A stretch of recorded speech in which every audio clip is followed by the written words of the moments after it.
Welcome to Gunpowder Glass, a Worlds Without Number anthology series where we follow Venators, a group of people part of an order called upon to hunt monsters, break curses, solve supernatural mysteries, and deal with problems others can't in the region of Pyrrhion. A dense, redwood-forested land that is in constant turmoil between the 6 city-states vying for larger spheres of influence, security, and wealth. The urban centers and the various factions of Pyrrhion are as cutthroat as the dark wilderness, hiding ancient technology, lost histories, and terrible beasts. These are smaller, self-contained stories that extend across multiple characters throughout the region. Content warnings for each episode can be found in the description. So grab yourself a drink, sit back, and enjoy your journey into Pyrrhion.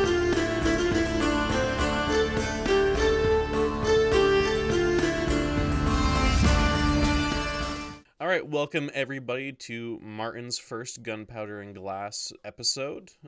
Very excited for this. This is this is gonna be, I think, a very fun time, especially since I think back, not a lot of people know about this, but when I did this sort of Pyrrhion stuff a long time ago with DCC, you were the first person I think I ran stuff for. Dan was in it too, but I forgot to mention that in Dan's episode. But yeah, but now things have evolved quite a bit from those days. I think that was pre-pandemic even, or at least like very early pandemic, so it was a while back. But yeah, so today we are in Brahm's Respite, which is this smaller northern settlement that's to the east of Voltameri, to the west of Klenia, south of Reykjavik, north of Karkea. So it's kind of like a smack dab middle kind of trade hub right on the Sarda River. Lots of travelers come through here, lots of people with business and that kind of thing. There is essentially a big courier outpost here where like a lot of like the mail and, you know, there's some underhandness that goes on in this town, but overall it is somewhat above board here and there. But it's a small town with a lot of money and exciting things running through it. It's a rainy, foggy day today. And outside of the small business you have in town, which I'm sure you'll get to when we do your little intro, you spend a lot of your time in one of the dining rooms of the Violet Dusk Inn, which is basically the main establishment of Brahm's Respite. It's this gargantuan tavern and inn. And it's a place where, being in one of the dining rooms, it's an establishment that's public enough to be safe, where, somebody's probably not going to try and stab you or murder you or anything like that, but it's also large enough to conduct business without anybody, listening in. A lot of the staff, a lot of them don't tend to, they tend to keep to themselves quite a bit. Recently, there's been a man in town who's been asking around about you, and through the spidery connections you have throughout, maybe between some kids you pay to let you know to keep an eye on people, or a few shopkeepers that keep you up to date on anybody that's asking questions and that sort of thing. It seems like he has finally located you and he's on his way to you this morning. But before we get to that, do you want to tell me about your character Orin? I will tell you some about Orin. So he is a man of many layers, and hopefully we can find out what those layers are as we go on. But he's got a larger-than-life personality. So Orin has a very deep voice. He's quite sort of big-chested, very kind of deep kind of guy. I'm not necessarily going to try and do that voice all the time because I'm going to go hoarse. And he also does larger-than-life gestures with his hands. So if he's trying to explain something, he'll be gesticulating wildly. And again, I'm probably not going to do that because I'm going to smack the wall or knock the camera off. So he is a man that loves his food. He is quite large and pretty slow to move around, not that weak. He doesn't drink for some reason, which we'll probably discover later. He likes to keep his wits about him. He is a person that likes to be in control of what's going on, and certainly himself at least, so he doesn't get into too much trouble. He is not a violent man by any stretch, and he always likes to try and talk himself out of a situation or do something with his mind rather than with a blade. So in terms of his appearance, he's kind of medium height, moderate build, as I like to call it. Dark hair, dark eyes. And his signature things are that he's got a nice sort of black floppy hat that sits on his head. I'd like to find out what that's called. I probably won't. Some sort of like beret or something. Yeah, we we found what it was called at one point, because it's like one of those like 1600s hats, but I think we forgot now what it was called. I'm sure somebody will leave a comment letting us know. Yeah, that'll be good. He has some billowing clothes cut from very fine cloth, so he almost looks, like a parachute walking down the street. And he's got some fine jewellery. It's not super expensive, but it's not sort of really cheap and tacky either. So that's how Orin looks. Should we go? Yeah, let's go into what Orin does. So he is a trader of very fine, rare, and exquisite things. So he likes to sort of hobnob with the nobles in the various cities. And as you said, it's great being in Brahm's Respite because it's nice and close to everywhere. Maximum bang for the buck there. It doesn't get down to get along very often for various reasons, but I mean, who would want to? Yeah. Dirty, horrible place. Too many people like Orin there. Yeah, so he does a lot of trade, fine and exquisite goods, and that. So he's kind of outgrown the shop a bit. He did start off as a general trader, but he's always kept the shop there. He's got somebody, Lucinda Legrand, a very small woman who's quite argumentative and angry a lot of the time. And anything that the shop does make in terms of profit, she just blatantly steals. But I mean, he doesn't care really. She keeps the shop in good order. She takes the money from it. But he's still got this kind of nice front for his activities there, which suits him down to the ground. She doesn't ask any questions, which is probably the most important thing. So that's kind of the public-facing side of Orin, really. He's got some other secrets and bits going on. He's got some talents that he uses in certain ways, and hopefully you'll get a chance to show those later. Yeah, absolutely. Yeah, I mean, with that, I guess. So, do we want to keep it secret for now as to why you've joined the Venators? Because so far from the vendors that we've seen so far that we've gone through, you're probably the most I guess non-traditional I guess in terms of since you're a bit sort of like kind of like a underhanded kind of fence character. So would if you want to give that to yourself for now, we can. If you want to get into it, you're welcome to. Yeah, well, let's just say that he got into some trouble in Get Along once, and I won't go into the details, but he was arrested and found himself in a jail cell, and it was likely that very bad things were going to happen to him the next day when most of the staff got in. And fortunately, somebody else was also imprisoned, and somebody from the order broke them out. And at the same time, they let Orin go, which was very generous. But Orin had this problem. The sergeant that arrested him had kind of realised what he was up to, and yeah, as I say, that wouldn't have gone well. So fortunately, he managed to talk the person from the order into dispatching the sergeant. But in order to do so, he needed to explain exactly why that was going to be a problem. Anyway, a few days later, he got somebody from the order sort of popped over, as it were. And they made a deal. They kind of invited him to join the order, and in exchange for freeing him. And that was a long-term thing as well. So they keep silent about Orin's talents as well. Amazing, perfect. I love it. Yeah, is there anything else you want to add? That was a pretty thorough, and that was very good. I feel like I have a good idea of your character. I think that's fine. As I say, I'll try and keep the other bits a secret for a while. But absolutely, I'm sure they'll pop out soon. Let them show up organically. Yeah. Like I mentioned, it's a foggy, rainy morning here in Brahm's Respite. You are enjoying maybe tea or coffee or your breakfast as the rain is just pattering down onto the windows near you. You hear the bell of the front door clang, and almost immediately you see an average height, clean-shaven man with a very short haircut, not far from your table. You're a fairly astute individual. Like, you keep an eye on things. You have a very good sense of your surroundings. And this man has footsteps that were barely perceived by you by the time he was near your table. And judging, I'm imagining that because you're somebody who collects artifacts and you're somebody who's been quite around, that you seem to be somewhat of a learned man. You seem to be somebody who's aware of different cultures and that kind of thing. Judging by his dual kukris, and kukris are these sort of short swords with like a distinctive recurve in the middle, and his light blue clothing, along with his short haircut, you surmise that this man might be some kind of warrior from the Broken Vale, which is just north of Pyrrhion. There's lots of kingdoms up that way, and there's quite a few different ones that are sort of right on the edge of Pyrrhion and then go further north. It's in a bit of a state of turmoil right now, so knowing who's in charge of what down here is kind of hard to really know. But he says, "Hello, Mr. Sadali. My name is Prajit. I serve Queen Binsa in the far north. I have a business proposition for you.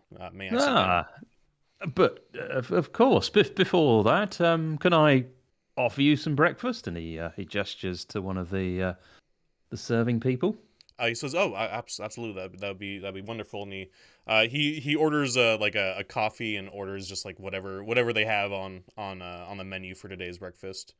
And pulls up a chair next to you or across from you and sits down. I don't know if you have any questions for him or anything before he starts talking at all. As he orders, Orin will sort of tack on in and some more waffles and another side of pork if I can, and then more for him as well. And Yeah, then perfect. clearly Yeah. Orin's trying to feed him up there. Yeah. So yeah, they like one of the waiters comes over and they have like two plates in each hand. They just sort of put them down around. Fills up your drinks, gives you a quick nod, and heads back towards the bar in the other room. And yeah, he starts digging into his food. He seems like he hasn't eaten in a while. It seems like he's been moving around. From what you were able to keep up on him, it seems like he wasn't staying in Brahm's Respite. It seems like he was coming into Brahm's Respite during the day and asking around, and then sort of leaving at night. And he mentions, I'm going to be quite frank with you. I'm not sure where you stand politically on some of the peoples here in Pyrrhion, but Reykjavik, the city state to the north there, and just for your own knowledge, Martin, and anybody watching, Reykjavik is a pretty awful place. It's primarily a military power. It is, in terms of population, the smallest, but it has the most advanced military. It mostly uses its military to bully and subjugate a lot of the settlements around it. It also uses its military to sort of mess with the other city-states from being able to supply Valtameri so they can keep a bit of a monopoly with the richest city-state, Valtameri. So from what you know, and your characters are welcome to feel whatever way they feel about it. I'm just giving like the sort of objectively, they're kind of like an iron-fisted, pseudo-fascist, very militant city-state. And he says, Reykjavik has been attempting to colonize our lands in the north. They've been slaughtering our animals, burning parts of our forest that we use, and enslaving our people and the people of the other northern nations to toil and die in their work camps. And he says, I've been looking for an artifact. There was a hero from our lands named Aberal who adventured down here in northern Pyrrhion centuries ago before dying. In my travels, I learned he was a celebrated man down here, and there was a tomb that was built where he was interred. However, due to no records being kept by these northern villages, that location of that tomb was lost. But after a year or two of our scholars and myself going through different records, going through different parts of talking to different people, I do think we have found where it is. And he pulls out a map and rolls it out onto the table and sort of points to it. It looks like it's just like over here, just to like the northeast of Brahm's Respite through like some of those rivers. It's like probably about like a 2-day travel away from Brahm's Respite. And he says, I'll be fully honest, what I'm there for is that Eberall had this staff of wondrous life-altering power my queen could use against Reykjavik. That's all I'm really after. Anything else in the tomb? I'm a fairly good warrior, but I'm not much for traps and dealing with magical artifacts and that kind of thing. It's not really my expertise. If you're willing to take on this job with me to go through this tomb to get this power, you can keep anything else in the tomb that we find. You can have whatever you want. I just need that staff to bring back to my queen. Well, he stuffs another waffle in his face. It's an interesting proposition. I must admit. Well, I don't know, a man of my nature, it doesn't do well to get involved in politics with anybody. Stay neutral, and he sort of knocks his hand on the table. That's what Brahms is good for, really. Never offends anybody. Yes, I mean, I'm disappointed, to be honest. Somewhere with such treasures so close, and yet I haven't heard about it. Yes, it's fairly well hidden from what we were able to find. I have not visited yet. I know that you do not want to get involved or get on the bad side of different political factions, but I do assure you that we will not be going up against Reykjavik here at all. This is merely if I can gain your help, I can get this staff, and I can go back north to my queen. You won't hear from me again. Nobody will hear of you helping me out with this. I'm very discreet. And he says, and I do have payment that you might be interested in. Well, I was going to ask. I mean, these tombs, I mean, sometimes they can be full of riches and other times they can be well, damp, mouldy places that are horrible. And he sort of picks up his corner of his clothes, gets your clothes dirty. Terrible places. But yes, so if you could assure me there was some coin available, come what may, then I would certainly be interested. And he says, I don't exactly have silver to give, but I do have this as payment. And he goes into his bag and pulls out what looks like this purple long-sleeved undershirt. I mean, you can tell just by looking at it that this was made by a master craftsman. And he puts it down on the table and he unsheathes one of his kukris and just hands it to you hilt-wise. And he says, please, try to cut it. Right, and he puts a fork with a sausage down on his plate, picks up the bladed weapon, and tries to sort of cut it, much as you would a side of beef. Yeah, and yeah, you do that. You try and cut into it. You sort of slash and do all these things. I would say that for the most part, you're not able to get through the material at all. I know that Orin's not necessarily like the greatest warrior out there. I would say that eventually, from trying enough times, you do finally get one cut open, and he does show you that like he sort of pushes the material back together, and the material kind of reforms soon after, where the threads kind of reform. And he says you can put this underneath any of your clothes, and it'll keep you safe. It's even the right color. It's I think it would go really well with. And he sort of holds it up. Yes, perfect. I love it. Yeah, and he says, yes, this is just made from in my kingdom here. We don't have many of these. It takes quite a while. It takes about 3 years to make this kind of shirt. I know it's not silver, but I hope that it is payment enough. Well, it is, and I think the only other thing I would ask, and I'm sure we could perhaps develop this if things go well. I mean, there would be a great market for this in the likes of Voltameria, I'm sure. The Absolutely. nobles would love this kind of thing. That is absolutely something that we have considered, but there's many problems with trying to get any trade routes from north down past Reykjavik. They seem to be And that's precisely where I can help you. I know my way around here, and as I say, I mean they need not know that the goods have come from the Broken Vale. There is I'm sure, a deal to be had here.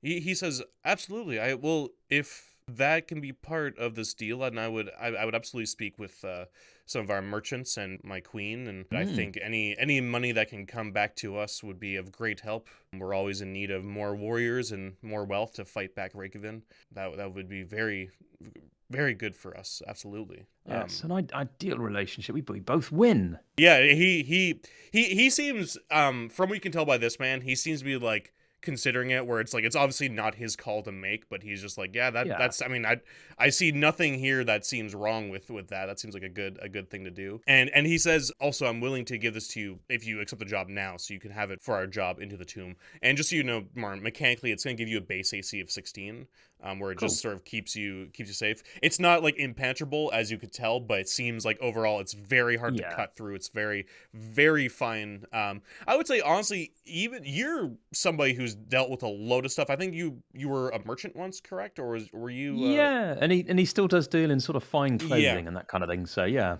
So I would say that like this is maybe some kind of material that you have heard of before. That maybe it's some kind of like silk or cashmere or maybe even like a wool that like. But I'd say this might be the first time you've actually come across it, because it's such a rarity of this, or at least of this quality being used like this, where it's very much.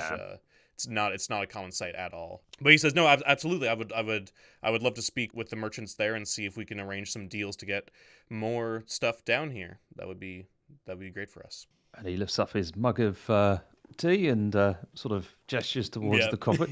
Yes. Perfect. Yeah, and yeah, he just sort of pushes he sort of gets it away from the food and sort of folds it up and puts it next to you on the table. He says, "I'll be honest. All I know about the tomb is that it was built by some of the villages in the area. I don't know if they're still there or not. It's a very old tomb, but I don't have much information on what kind of dangers might be there or that kind of thing. I do know that we are going deep into Reykjavik lands, so we should be cautious. We might not want to use horses or weevils or anything like that to move through. I think we should stay on foot, go through the forest, and just try and keep as little of a footprint as we can." And we should take some. I'll arrange to get some things from the shop. You're capable of carrying a small amount of. Yes, Absolutely. yes, yeah. He just Absolutely. just nods. We'll be traders. We'll be heading out towards I don't know, Reykjavik. I'm sure there's an outpost we can claim we're going to with supplies or Oh goods or yeah. something. And if we get caught, we're traders. And the worst that'll happen is they'll take our stuff from us and well, hopefully let us go. Absolutely. Yeah, Yes, yes, I yes. didn't want to put it down on the map of everything, but like there are so many little villages and outposts and settlements and towns dotted throughout Pyrrhion, but we don't need to put we don't need Yeah, just yeah, a giant thing of names everywhere. But yeah, so yeah. absolutely you would know of like several towns that you could rattle off the top of your head that like, oh, we're headed here if you get questioned or Yeah. stopped or anything like that. Yeah, is there anything else you want to ask him? I don't think so. I think the only thing is he will try and work out if, to the best of his knowledge, he sounds genuine. I mean, he's coming across very genuine. There doesn't seem to be anything weird Yeah, or dodgy. But you know yeah, what? I mean, I'm not gonna make you roll for this or anything like that. And yeah, like overall, it will come down to how you see things. But from what you can tell, you've dealt with a lot of slimy bastards in your time. mm, You've dealt with lots from cutthroat thieves to traders to fences to everything. This guy seems like the kind of guy who is pretty, straight with you. yeah, Whatever his morality might be is unknown, but overall it seems like from what you can tell, it seems like he's just like being totally upfront, yeah, being very blunt. It does not seem like trickery and being sneaky is like in his nature. yeah. Well, that's good. Whether Not that's a like bit of a you. failing on his part, yes. Orin is tempted to trust his instincts on that one and not buy any further. Yeah, so he seems pretty excited to get going as soon as you guys can. Is there anything you wanted to do in town before you guys left? Was there any level of stuff that you wanted to deal with? Yeah, so I think Orin will, grab some useful stuff from the shop. So that would be his. He's got a little pack of stuff that he likes to take with him when he travels, and he'll also make sure that he sort of loads up with. Let's say there's some sort of carved wooden artifacts that were apparently from an archaeological dig, or at least that's why he bought them, but they just turned out to be crap that were whittled Yeah. away by some kids in Carcaea. So, Yeah. yeah, but he's going to essentially be sort of traveling on the basis that he's looking for someone to buy his ancient wooden carvings. Perfect. I love it. The other thing I think he's going to want to do, because this place is so close to Brahms, I think he's going to try and ask around, not specifically about this place, but just to see if anybody knows of any kind of ancient tombs or any of that kind of thing in this place. Yeah, no, absolutely. I would say there's probably some kind of record keeper here, and if you're going in Brahms Respite, where there's like I mentioned, there's a lot of Yeah. things that move through here. I would say that if you're looking into it, I'm gonna say that from what you can find out, Aberall is real. Like it's not like this guy was not lying about this hero being a real person. It seems like Aberall was here. It seems like he came from the north probably about 300 or so years ago, maybe 400. It's the dates are unclear. From what you've learned, it's hard to really parse between what's mythology and what's real, but it seems like he came down very kind of sort of heroic character, slaughtering monsters, saving villages, getting cats out of trees, that kind of thing. Seems like a really, really good dude. It seems like it's not totally clear, but it seems like he did find a wife and tried to settle down here in Pyrrhion. But the records are unclear if he died of natural causes or if he was poisoned and betrayed by somebody.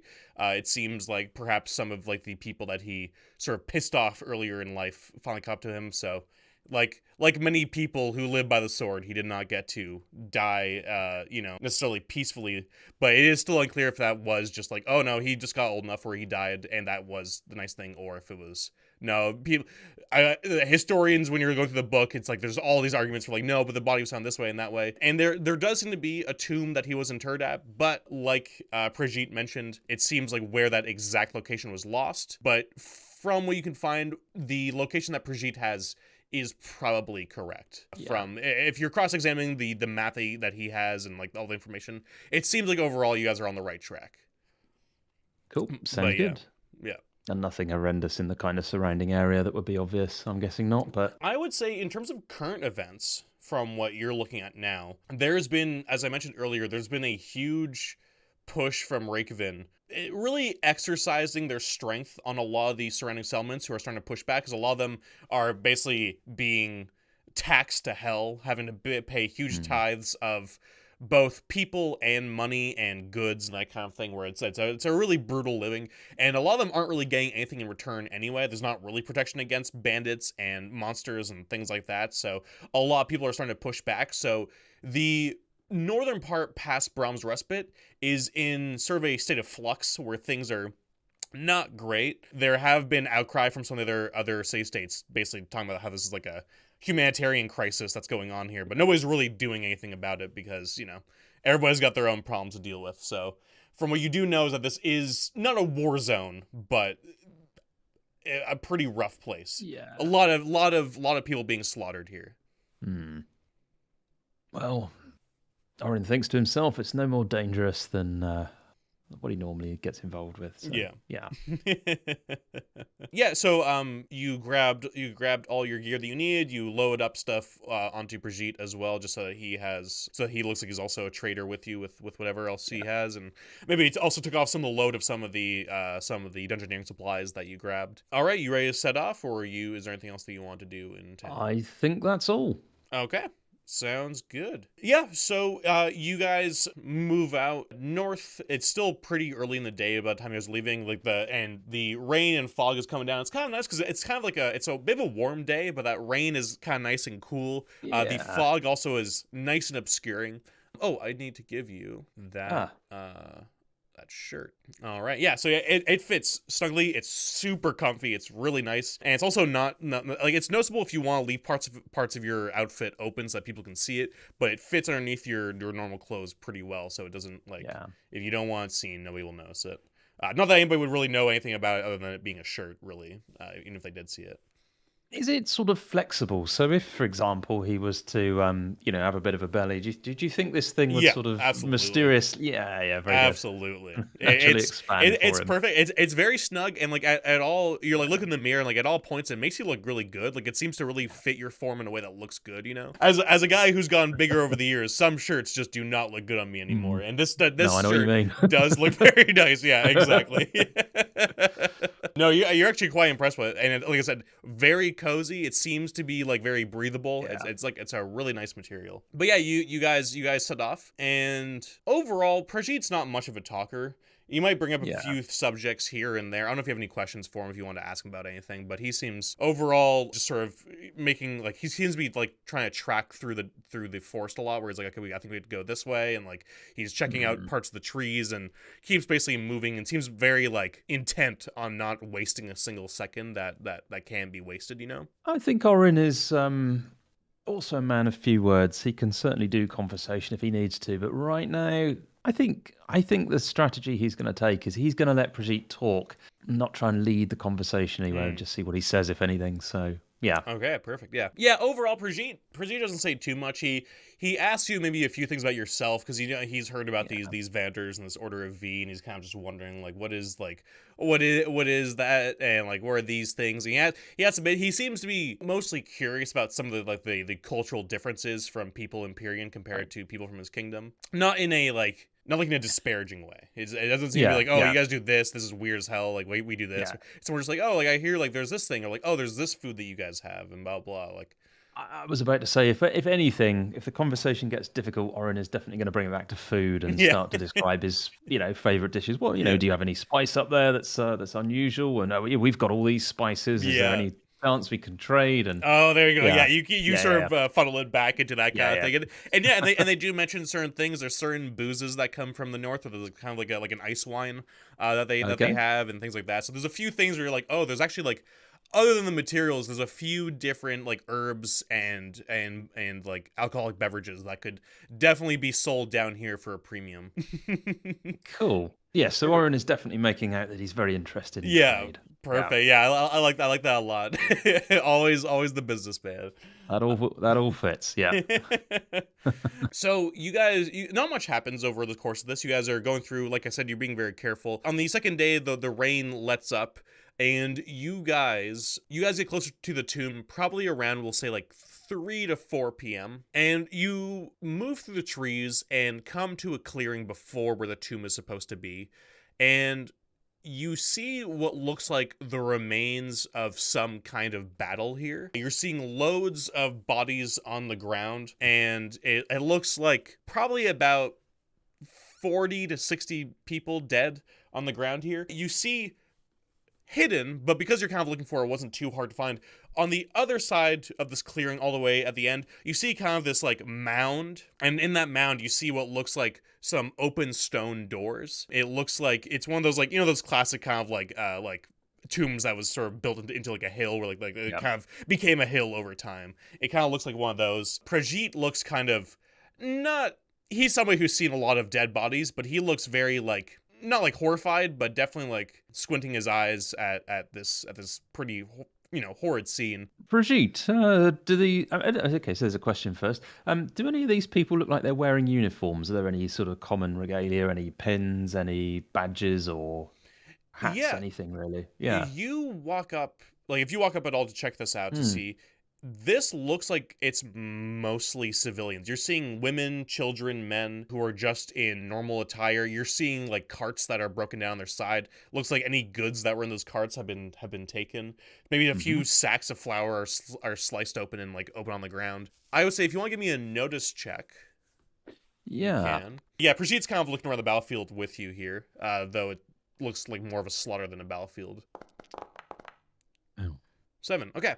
7's not too bad. Overall, it seems like, from what you can tell, is that it's hard to say how many people attacked these people, but judging by the formation of hooves, you see bullet wounds on some of the people. Okay. This definitely looks like it was people were slaughtered by the Reykjavik cavalry, which are like a very, very famous sort of part of the military of Reykjavik. That's not a thing that's like unknown, especially not to you. This looks like it's hard to tell what village these people are from, if they're all from the same village, if it's like a bunch of people rounded up or what, but it does look like Yeah. they were hit from the side and just sort of cut down unceremoniously. It's a pretty rough sight. And it looks like they were sort of traveling and carrying goods. So you mentioned there were carts and a sack of Yeah. flour that was cut open, that sort of stuff. So yeah. Yeah, and Hmm. it looks like the Okay. carts probably could carry a lot more, so it looks like whatever they might have had that wasn't destroyed was probably like stolen. Yeah. It looks not good. Whoa, Brigitte, are these your people? Do you recognize them? He looks around and says, "No, we're far too south for any of these to be my people. These look like people from Pyrrhion. I think is Hmm. does Reykjavik treat their people the same way they treat ours?" I don't have much to do with them, to be honest. They're more of a, I don't know. They're the kind of people that would search you as you go in, and that's never very good in my line of work. Well, I don't like this. This is. He sort of takes a deep breath. It's like this is horrid slaughter. I can't imagine why they would do this. This seems. No, but and he gestures over to the mound. It looks like the it's opened. You're right. Oh, we should. He pulls out one of his kukris and said we should definitely be on our guard. Then there might be people in there. It could Indeed. be, perhaps some of the villagers escaped. Maybe they got in there. It's hard to imagine that you've I don't know, robbed, murdered these innocent people and taken their goods and then decided to ransack a tomb. I mean, Yeah. you'd leave the stuff outside, surely, with some people guarding it, and then maybe send one or two down or disappear off and come back later. I flour. I mean, maybe there's a pig or two there. You wouldn't take that to a tomb. It's most odd. I agree. We should go check it out first. Make sure there's no way in there. Yes, And yes. maybe We'll around. go quietly. Yeah, so yeah, you if you head towards the tomb and just try and look around a bit, if you want to give me another nose check as you're sort of like checking Yeah. the outside of the tomb, maybe around the tomb. I think Orin is going to look for any kind of, because this is pretty weird.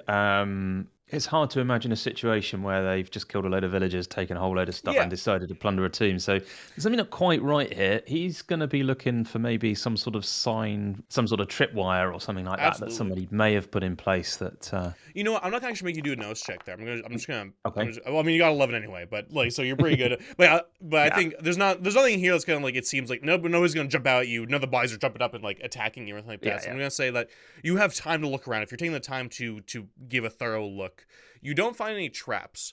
You also don't notice any of the horse hooves like leading near the tomb. It seems like following where the horse hooves came in, it seems like they came in. You see some boot prints that maybe like grabbed the sacks and crates and whatever else off of the carts that were broken down.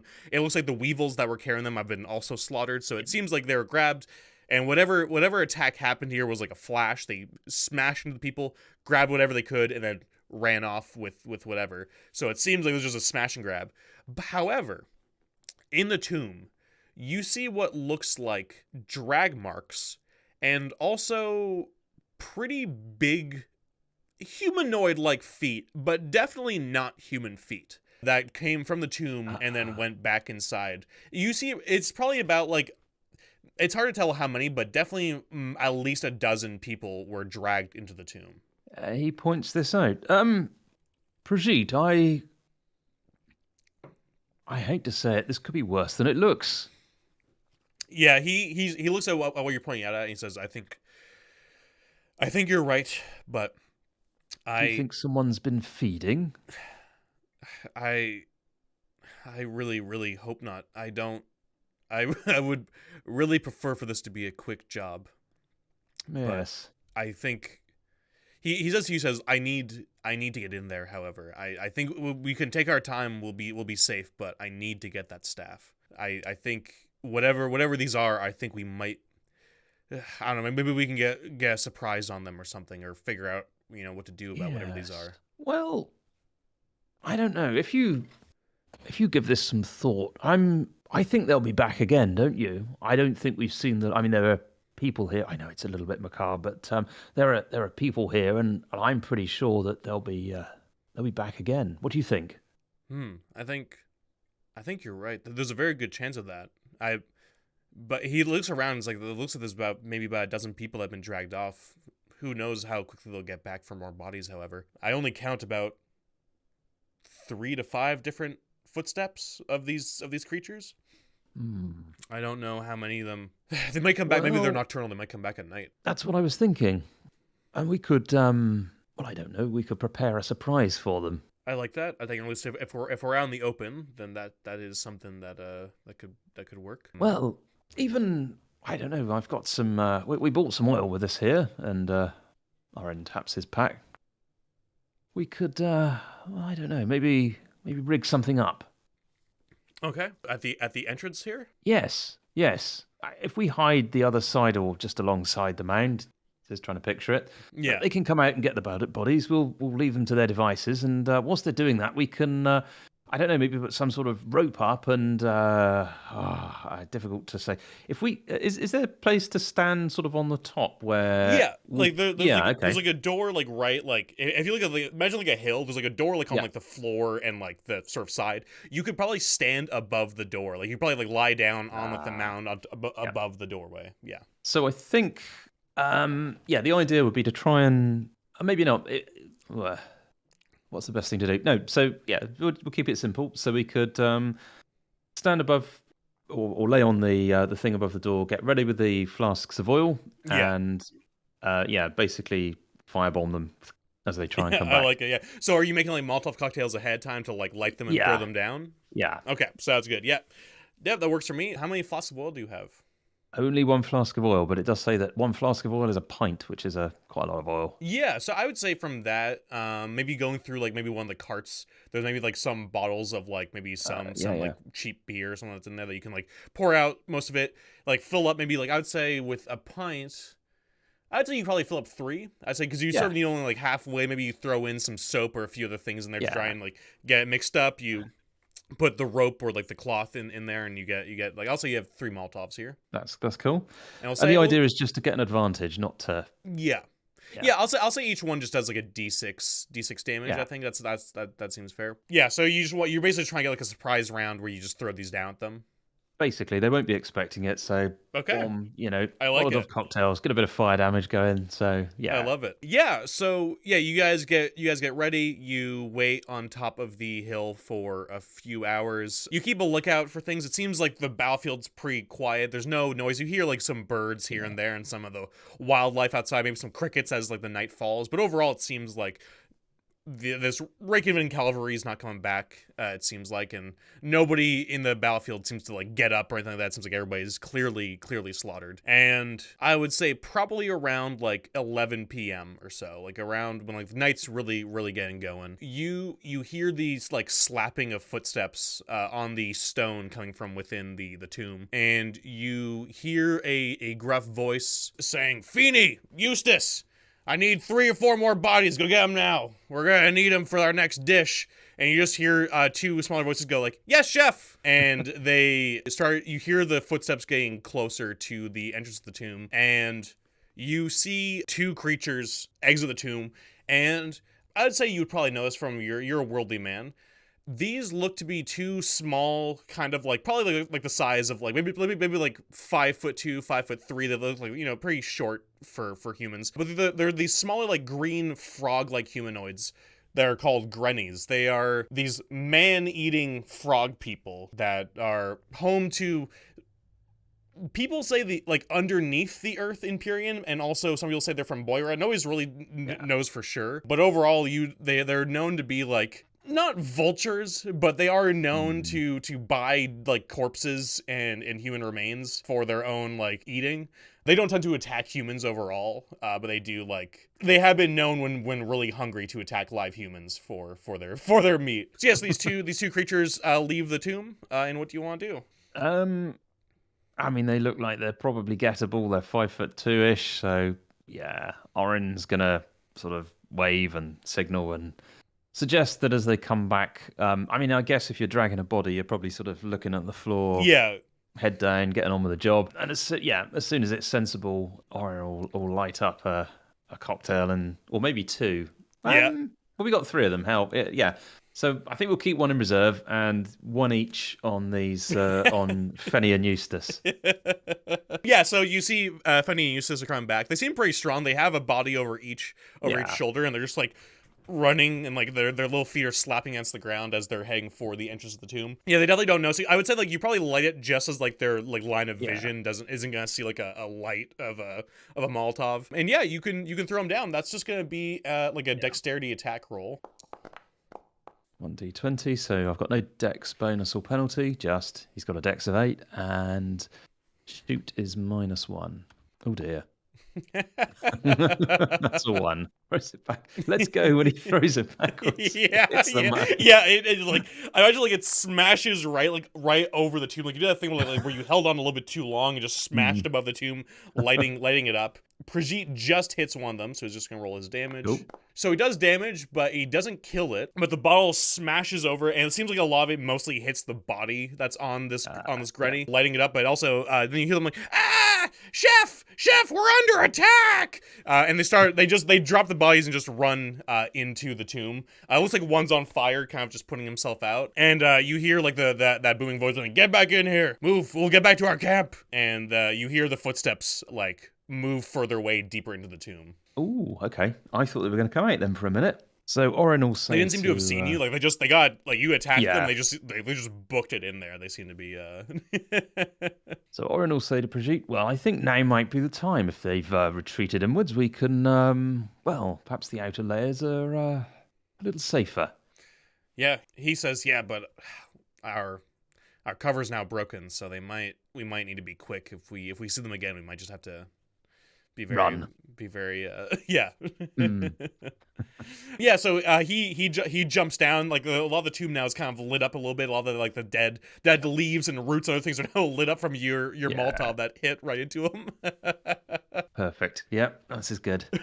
Yeah, so we will go into the tomb here. These double stone doors are wide open to the tomb inside. Judging by the dust and windswept dirt piled up inside the stairs, these doors have been open for a while. And I will say that immediately upon entering into here, Orin, you feel a pressure in your head. And it seems like, just looking over at your companion, Prajit is like wary and looking off into the darkness. He quickly like lights up a lantern and puts it onto his his waist. But he does not like you. You kind of have like a quick like shit that hurts, and he does not seem to have the same reaction as you do. There's something about this place. Did you feel anything odd? He says no. I mean, other than whatever the hell those things were. Oh, no. But I no. Are you okay? I think so. Probably just a reaction to something. I don't know. This corpse smell, this dampness. I'm sure it's only that. That lantern's a bit bright, don't you think? Yeah, it's very dark in here. Do you have ways of seeing in the dark? Well, not really. No. And if I could, you couldn't. So, not a lot of use, really. Yeah, he kind of just like throws his hands up, like. Yes. I can turn it down a bit if you want, but. I think so. There's no point in broadcasting that we're coming, is there? Yeah. It's almost like we could do with a thing, something, maybe like a rat or whatever that we could, I don't know, light or what. He's just muttering away here, trying to think of a plan. I tell you what, he says, I've got, have something that'll make you hard to see, invisible, as it were. Okay. But we have to find a way of making this lantern seem a little more inconspicuous. Yeah. He sort of it's like one of those hood lanterns that he can sort of like change so that it only has like one light, like where like it has like a directional light that he kind of needs to hold on to it, so he puts like away one of his kukris and has like one kukri in one hand, and then also has like the light of this lantern in one hand, where like it's kind of like now like almost like a flashlight, like it's almost like a directional kind of thing, so like it has a bit less ambient light sort of spilling out of it. I tell you what, that looks better. But if you, I know it's a bit stupid, but if you kind of wave it around, it might look like a firefly to somebody from a distance, and not somebody carrying a lantern. Yeah, I mean, and he kind of like does your motion, and like he does that. That's it. He says, "All right." And drink this, and he offers him his flask with the spicy liquid in, which is I don't know. He's making out this is an invisibility potion. Yeah, he drinks it. Is it one, or is it just No, but Orin's secretly in the background whilst he's messing around with the lantern and the potion is going to cast. I need to get my tongue here straight. The excellent transpicuous. This is not particularly hard to pronounce. That's amazing. What does this spell do? So it's invisibility, basically. So it's up to 4 people for 4 hours. Okay, the mage chooses up to 1 visible willing target per cast level provided they are within 100 feet, though afterwards the targets can separate freely. The targets and all they wear or carry become perfectly transparent. Missile attacks against invisible foes are largely impossible, and melee attacks against them suffer -4 penalty to the hit rolls. The spells last for up to an hour per cast level, but it breaks if a subject performs some violent motion, such as running, attacking, or casting a spell. Once broken for one subject, it breaks for all. Okay, interesting. Yeah, so he does that, and he kind of like looks at his own hand, sees like the kukri being fully transparent, and I was like, oh. So you're both, are you both transparent? Because you can do it per cast level. So I'm assuming you're making yourself both. Yeah, very much so. Perfect. Yeah. So you guys both turn invisible, which is great. He says, "Oh, this is quite the magic potion you have, isn't it?" And he's like, "Oh, now I see what you mean." And he tries to yes, that's right. Like a firefly. Amazing.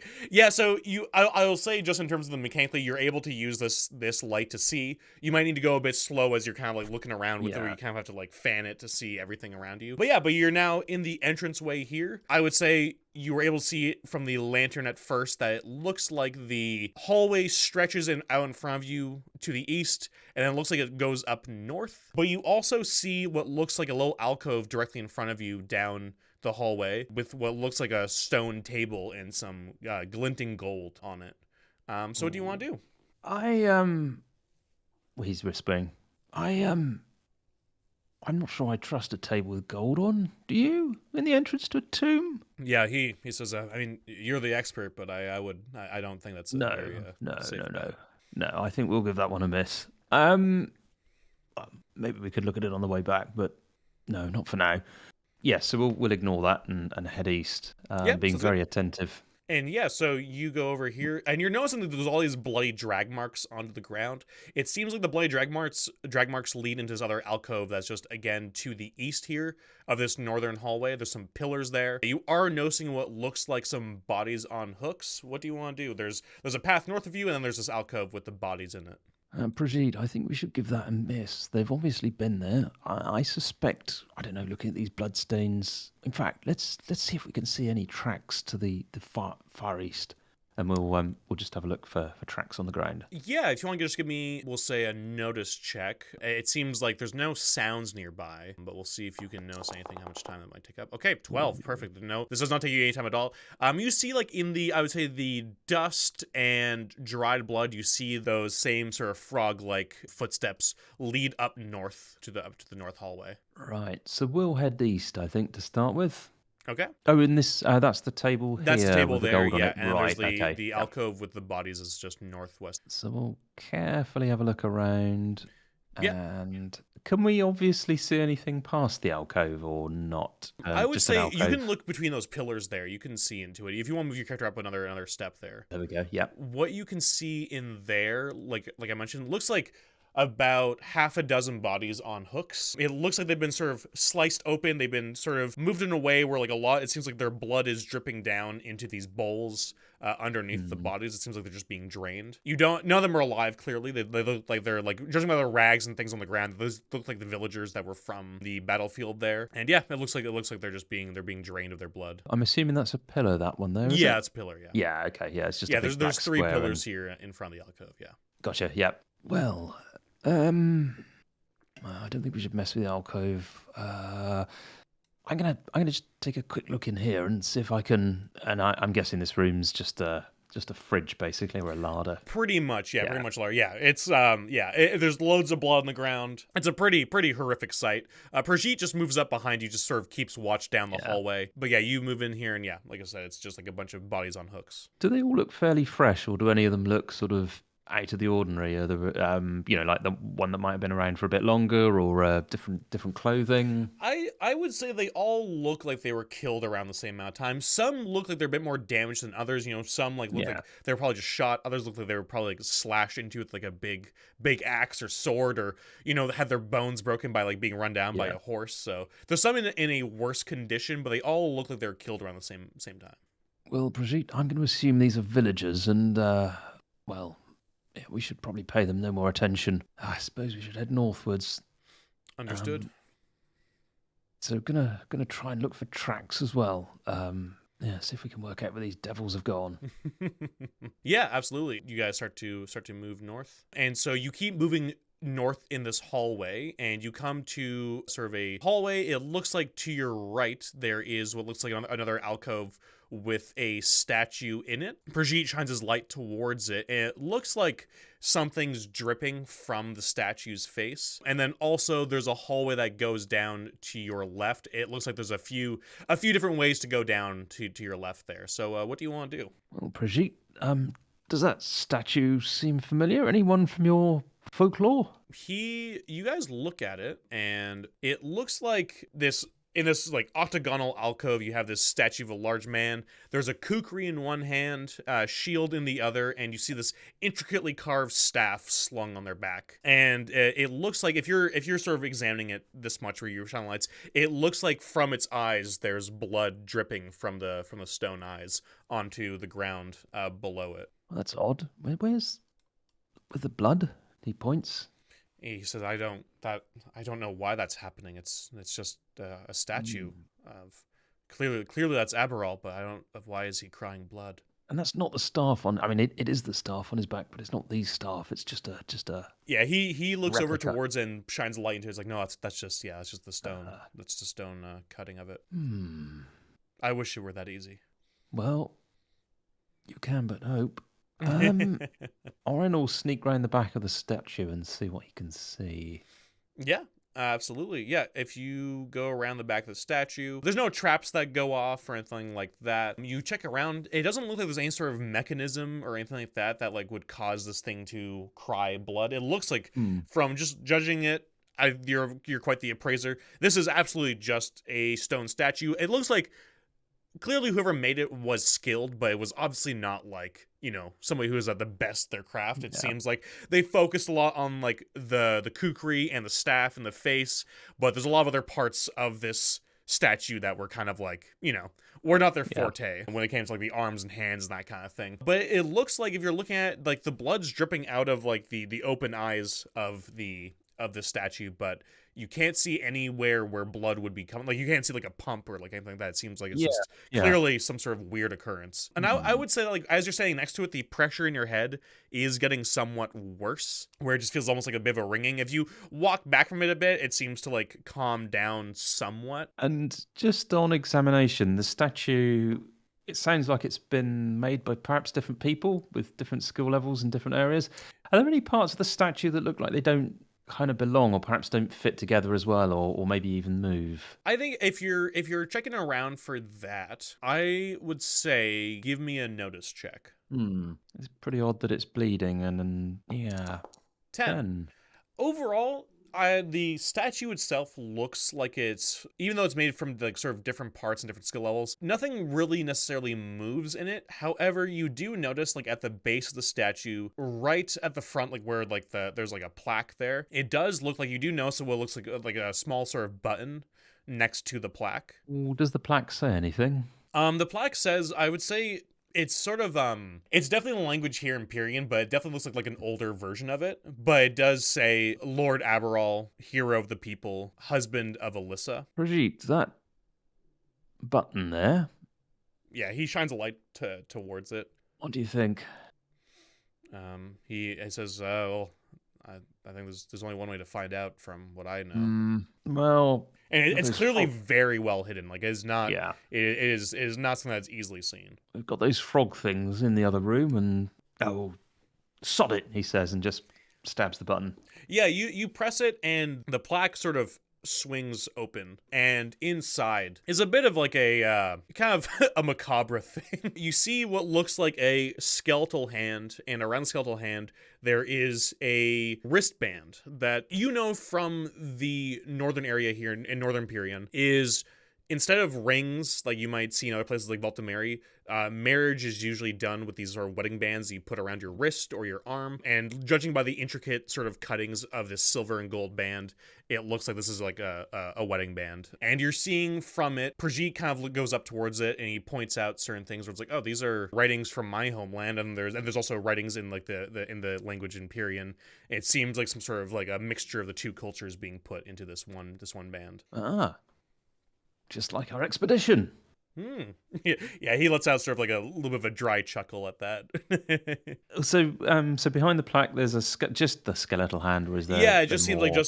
there's no Hmm. body or anything like that. It just seems like just like the hand and like the first part of like the wrist and that placed in there. So, if Orin was to get near it, does this kind of head pain get worse? I would say it doesn't get worse. I would say that it's at least like getting closer to like where it seems like the blood is coming from. Like, I think it gets worse from there. But Okay. I think it's pretty, at this point, it's if there's any difference in levels, it's not really easy to tell. Yeah. It seems like whatever energy is emanating off of the statue has already hit you at its full brunt, pretty much. He'll just lightly touch it just to feel the temperature. Any kind of weird. Of the blood or of the Oh no, the bracelet. bracelet? Yeah, I would say if you touch, like, the bracelet itself feels like cool metal, but the hand itself, it's almost like there's still flesh there. Like, it's almost like Ooh. you touch it and you touch the hand, and it feels like there's still like the soft sort of flesh of like of a person's hand. Brigitte, give that a feel. And he shakes his head. He's like, I'm not touching that. It's like it's still alive. The this person and his wife, were they both from the Broken Vale, or No, I think he took a wife here in Pyrrhion. I think he It- never came back to his homelands before he died. it's like this could be some sort of curse? Maybe one of them's, I don't know. I think we should get this bracelet off. He says, well, I did say you could take whatever was yours, but I don't know if it's a good idea to take that bracelet. If Oh, you think no. there's a curse, that might. More of Don't an you act think? of mercy. Okay. It's got to be something to do with the blood. And he says, okay, go for it, but I'm not I'm not putting that on my person. If you want to take it with you or take it off, then you keep it. So Orin will grab some. He's probably got at least several silk handkerchiefs. He's going Yeah. to grab the silk handkerchief, wrap it around the bracelet, and literally try and pull it off. Mm-hmm. He's not fussed about keeping the bracelet at the minute. He just Yeah. wants to pull it off the hand. Yeah, you pull it off the hand and just sort of like pull it out of there. But the blood does not stop streaming. It seems like there's still blood streaming from just trickling out of the eyes. It seems like nothing has changed that you can tell. There's no pressure change in the air around you, nothing like that. It seems like whatever this is not affected by it. He'll pop the bracelet in his pack, being careful not to touch it again. Yes, not you just sort of wrap anyway. it up in a handkerchief and you put it in your back. Like, as you can tell, like from the intricate design, how ancient it is. If you end up wanting to sell at some point, this will probably fetch you a pretty nice price. Yeah. Yes, if it doesn't kill us in the meantime. Yeah, and Pyrrhion kind of looks uncomfortable, but he knew the terms of the deal. He says, "All right, should we go find whatever those creatures are? What do you want to do?" So Orin's gonna have a quick fiddle with the statue just to see if there's anything obvious that might move, because I don't know, this blood thing's pretty weird. Yeah, no, nothing jumps out at you. It seems like this blood has no source. Like if you go and check, it is hot, like warm blood. Like it's not cold. Like it's warm. If any of it gets on you, like nothing happens. It's not like acidic or anything like that. But if you try and like sort of like use a knife or do anything to try and like see into the eye, because it's a pretty tall statue. If you try and do anything, it's all stone. Like there's nowhere where this blood should be able to be coming from. But it's pouring out anyway. Is the hand just sort of dismembered? It's all on its own. Yeah. Yeah. Okay. It's not like attached to something. No, it's not. Further Yeah, in. there's no person deeper into the thing. It just seems like it's just like a hand there. Well, right. Okay. Let's head on, and we're going to look for tracks as we go as well. Sounds good. Just to make sure we can. Yeah, it seems like I'll go off of your last roll for tracks there, and it seems like if you want to go down this hallway a little bit here, if you want to go over to this way, you go left past the northern hallway that you were just on, and so you see in front of you, what looks like a large alcove that opens up to your left. You see a hallway that goes up to your right that goes north. And you also see a hallway that stretches out further in front of you there. And it looks like where it stretches out in front of you, from another like hallway, there seems to be some like light coming from it. Some like orange flickering light, like a fire is going. That seems to be like lighting up this part of the hallway over here, if you can see my ping. Yep. Okay. I think we are gonna. Can we see the statue at the end? If that's what it is. The statue at the end? I would say with your light being lowered, you can sort of see it, but it's hard to make it out from where you are. You definitely need to get closer to really make it out, but it does look like a stone figure over there. So facing the west, we are going to basically just kind of tack along here. Yeah. And see what we can find. So Pyrrhion joins you. So now like this alcove that's right to your left, it's in the south alcove there. You see what looks like a bloody cart. You see what looks like bags of different things. Are you checking out these crates and bags and that sort of thing? Yeah. It looks like there's like bags of flour, bags of like potatoes, and crates of like spices and that kind of thing. Like it looks like a little granary kind of thing here, or not granary. Larder, pantry. Pantry, thank you. Yeah, pantry. Yes, pantry, not granary. Yeah, it seems like this is like almost like a pantry here. Hey, Brigitte, do you think? Look, bloody cart. Do you think that was from the villagers outside? Yeah, maybe. He sort of looks at maybe when they were carrying out a lot more, maybe they would load them up on this. And I would say, sort of like going back, I'd say you probably also, between the drag marks, you also saw maybe like some cart marks coming in from the battlefield. Right. So you could probably tell. And also looking at the cart, there's definitely like mud and blood, maybe even some like hair on the wheels. So what goodies have we got to play with? So we've got a cart and we've got some flour.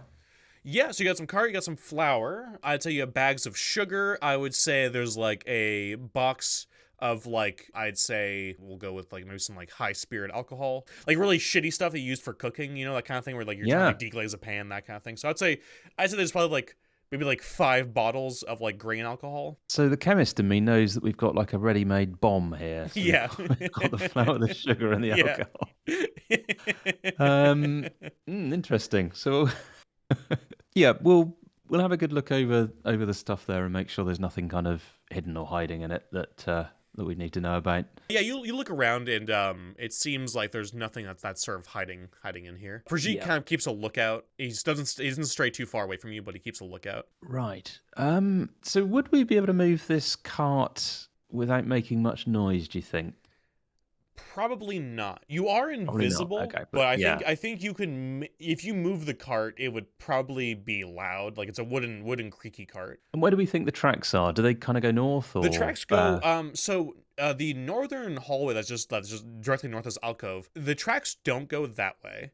However, Okay. there seems to be an increase in pressure in your head coming from that way. You do feel like a Okay. stronger pulse. The tracks seem to be coming from, or the tracks seem to go left here towards where that orange light was. Well, let's take the alcohol with us and we'll leave the rest for now. Okay. And let's head northwards Okay. quietly. You head north. Sounds good. Yeah, so you head into this northern hallway where the pressure's coming from. In this hallway, directly on your right, there is what looks like stairs that lead up to a door, like a pretty shitty old wooden door. You see what looks like small bloody footprints and drag marks. Not drag marks like a body's being dragged, but like somebody who's been wounded, kind of like moving themselves into this area, into that hallway.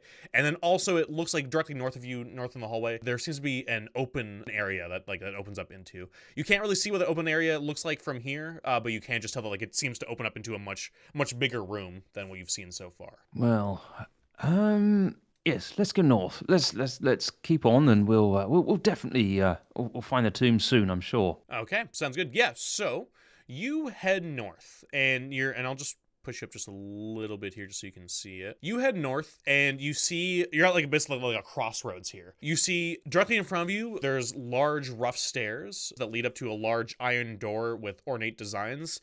There also looks to be 3 dimly lit green circles, part of this pattern on this door, and there also looks to be like 1 unlit one. To the right, more large rough cut stairs rope off down that hallway. And to the left, you see a hallway with an alcove where this like sort of dusty, gross smell seems to be wafting from.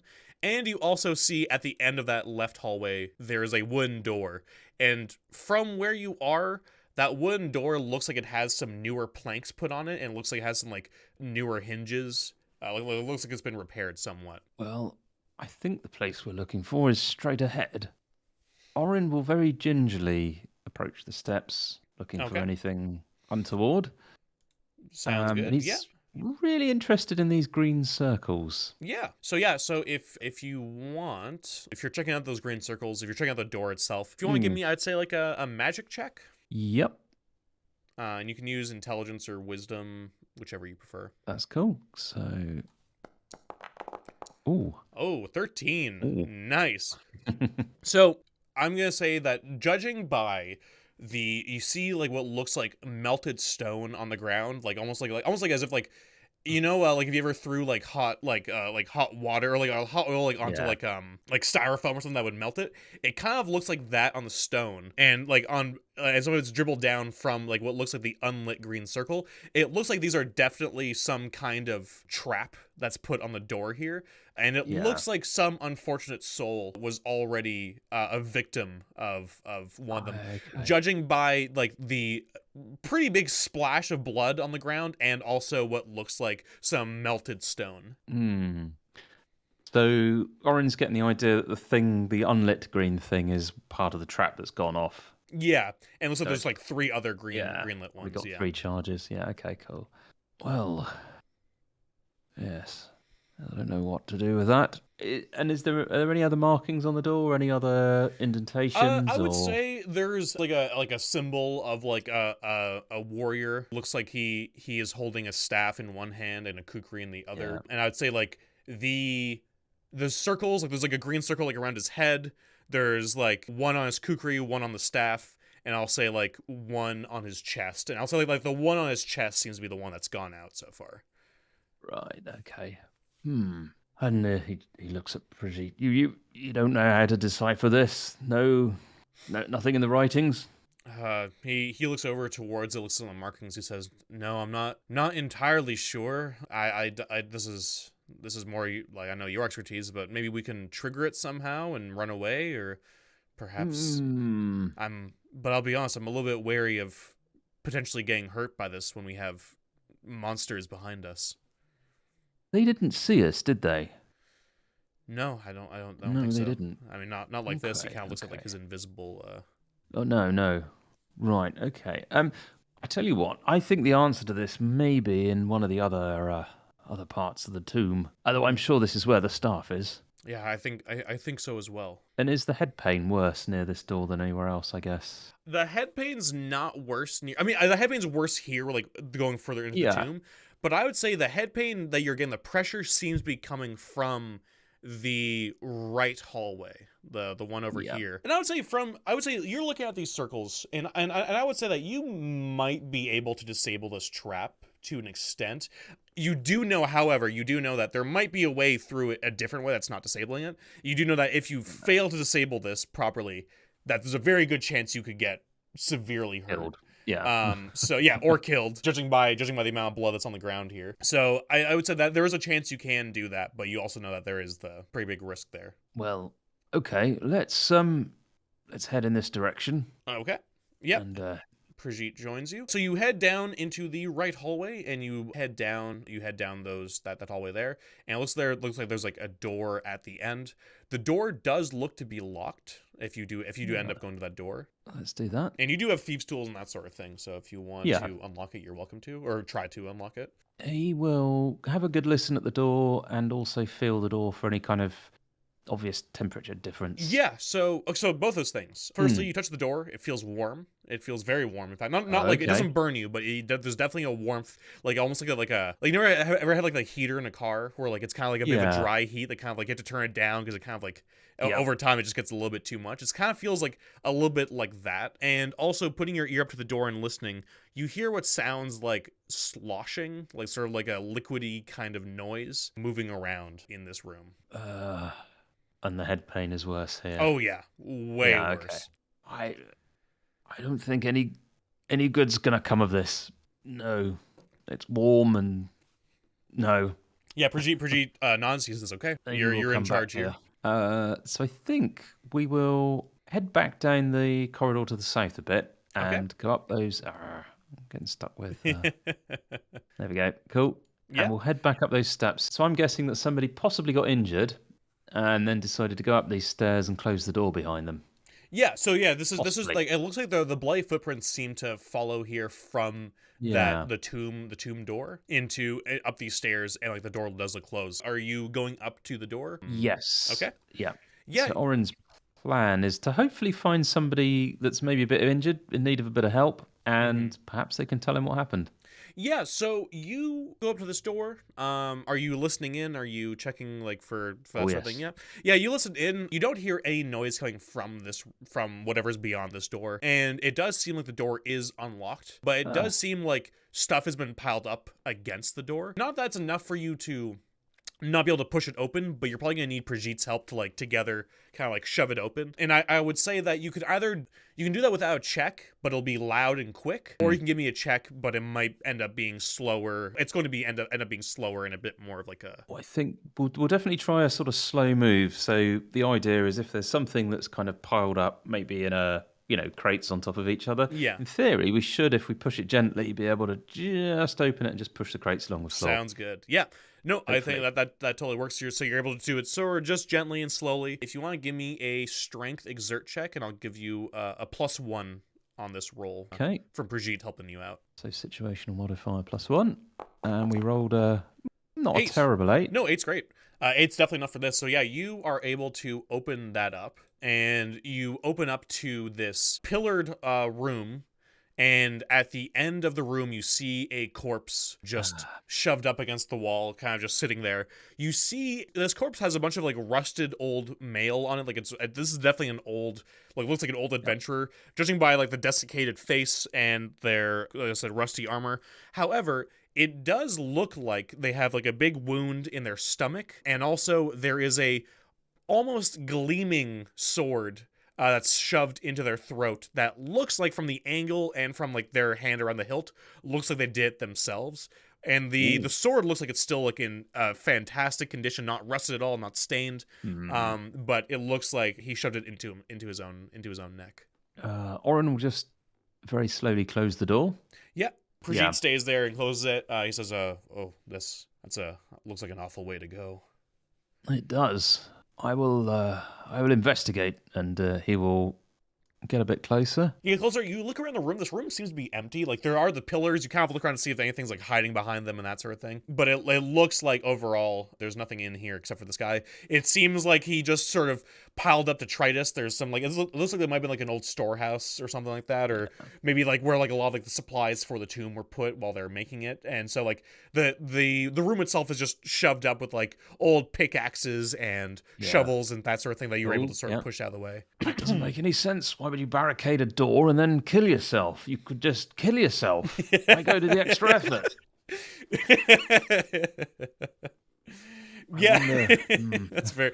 Yeah, that got me really good. Pyrrhion kind of just shrugs his shoulders and he's like, I'm not entirely sure.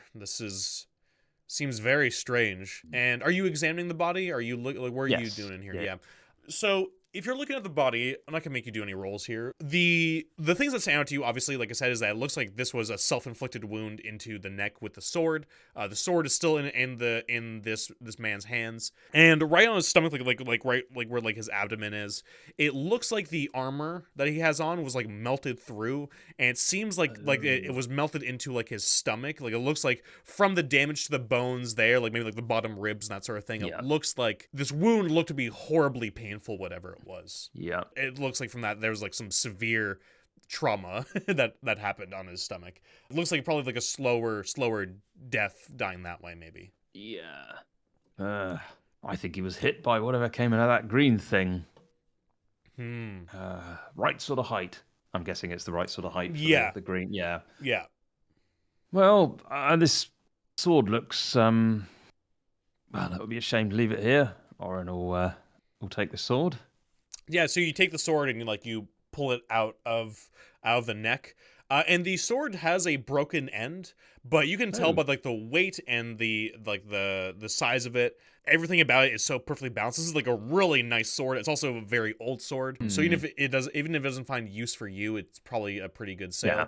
So I will just throw that into your character sheet, and as you pull it out, the rusted creature sort of breaks open and sort of like breaks out of its sort of dead sort of stance and moves up towards you and tries to attack. And we'll go into combat here. As I mentioned to the other players, I'm letting players go when you're alone. If we do any group games, then you guys will do normal initiative. But with this, you'll be going first, and then the creature will be going.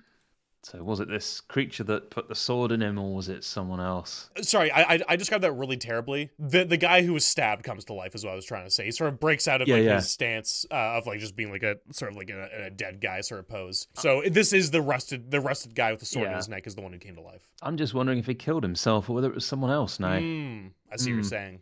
Yeah. Yeah, and it lurches towards you. It's not going to get a surprise attack off on you just because it's so slow. But yeah, you're welcome to you're going first, so whatever you want to do. Pyrrhion immediately already has his kukri out and is ready to go and tries to run up next to you. But you're closer, so I'll let you go first. Can they see us? Can it see us? Ooh, that's a good question. Yeah, I'm gonna say they can't see you, but with the sword being pulled out, it's just swinging out right in front of it towards you, so it will have a big penalty. So if you're moving out of the way, it's pretty slow. I'd say if you're able to move out of the way in time. Yeah. Yeah. I think we're just gonna kind of probably back out and try and shut the door on it. Okay, sounds good. Yeah, so you jump out of the way. This is a great spell because I think you have it for 4 hours, and like Yeah. every scene's about 15 minutes or so, and we've had a few scenes Okay. now, so I would say we're probably. I know it doesn't feel like it, but you've probably been in the tomb for like maybe. What do you think? An hour, maybe hour and Yeah, a that half or seems so. seems reasonable. Yeah. Yeah. From searching around and that sort of thing. So I'd say we'll say you have 3 hours left on the Yeah. on this thing. But yeah, you move out of the way. It swings out. It's very slow. It's just like ooh, and like you hear it like it's creaking armor as it moves through Ooh. the room. Yeah, what do you want to do? So yeah, so I think what we're going to do is rather than shut the door, we've got an opportunity here. Rather than shut the door, what we're going to do is kind of back out down the stairs quietly, and I think Orin's going to say to Brigitte, make sure you shine the light. Make sure it just catches a glint of it, and it should follow us. Okay, I like it. Yeah, so Brigitte nods and just shines a light, and the thing goes like, oh. So you guys sort of leave the room, and you go out, and Brigitte goes out, right? And the creature follows after you. It is a pretty slow moving creature. So which way are you headed? So what we're going to do is I don't seem to be able to pick up Orin. So what we're going to do is actually head south a bit. Okay. No, other Orin, and there we go. So we're gonna the idea is to head south, and then again just kind of try and tease it with the light a bit, and try and get it to follow us south. Yeah. And yeah, that's cool. Then what we're gonna do is perhaps get one of those bottles of alcohol Yeah. and sort of light it a little bit, and then throw it up the corridor. Like over here. Yeah, that's it.